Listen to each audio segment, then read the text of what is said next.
Number one, Islamic banking today is one in which they are lending money on interest, but not through the front door. They're doing it through the back door.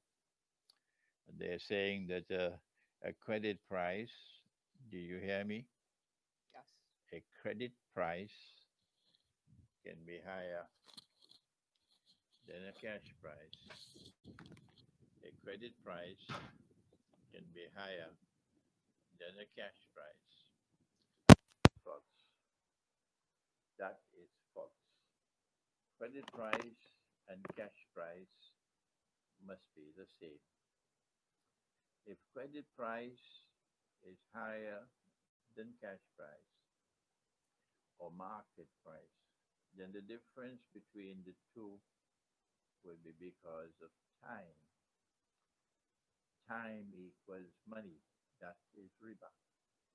Islamic banks around the world, they say no, it's murabaha, a transaction in which both the buyer and the seller are aware of the profit margin.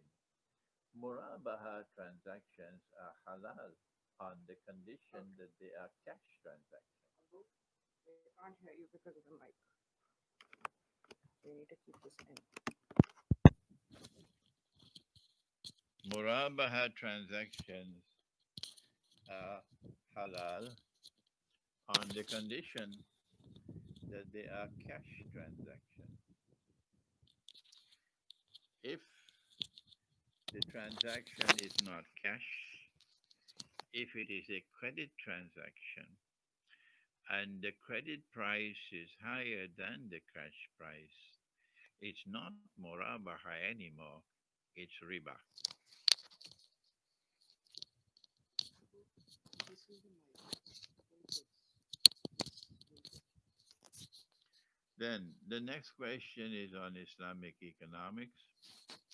And at the heart of Islamic economics is the market. And at the heart of the market is a free and a fair market.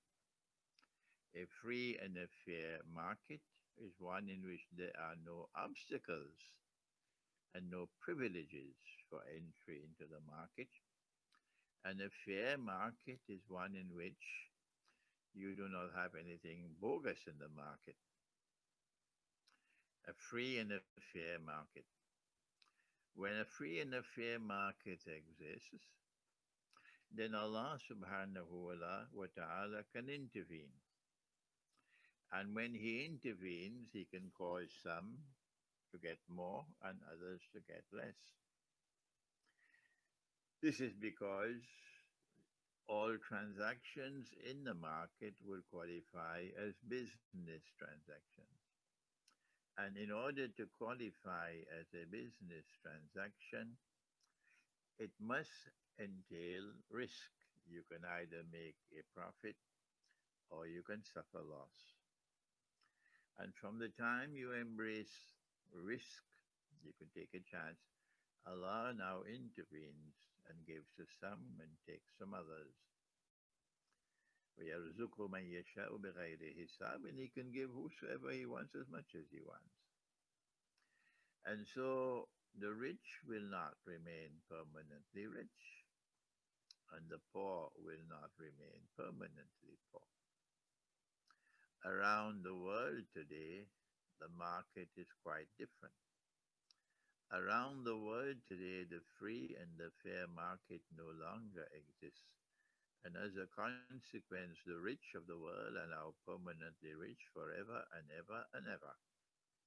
And the masses are poor and growing poorer and going down into destitution and poverty, permanent poverty. And this is oppression. This is oppression. If we want to restore the Islamic economy, we have to restore the free and the fair market. It is not a fair market when you have bogus money. That's not a fair market. Bogus money in which you can print the money, and when you print it out of thin air, it's demanded all over the world. You can buy whatever you want free of charge. And when we also want to play the fool and we print the same money, we take a whole basket full of our money. We can't even buy a cup of tea in Manhattan. That's not fair. Huh? What kind of a bogus system is that which favors you and doesn't and denies us anything? This is the monetary system today. If you want to have a free and a fair market and restore the economy that Islam has ordained, you have to restore real money, which is gold and silver coins.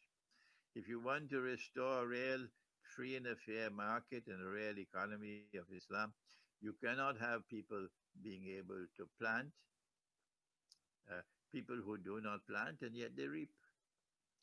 In the free and a fair market and a Islamic economy, if you want to reap, you have to plant. If you don't plant, you don't reap. But in today's economy, they are not planting and they're reaping more than anybody else. How is it? How is it that the bank is not planting and the bank is reaping because of riba? How? Answer, they are reaping what others are planting. They're living off the sweat of others. And so an Islamic economy cannot allow riba.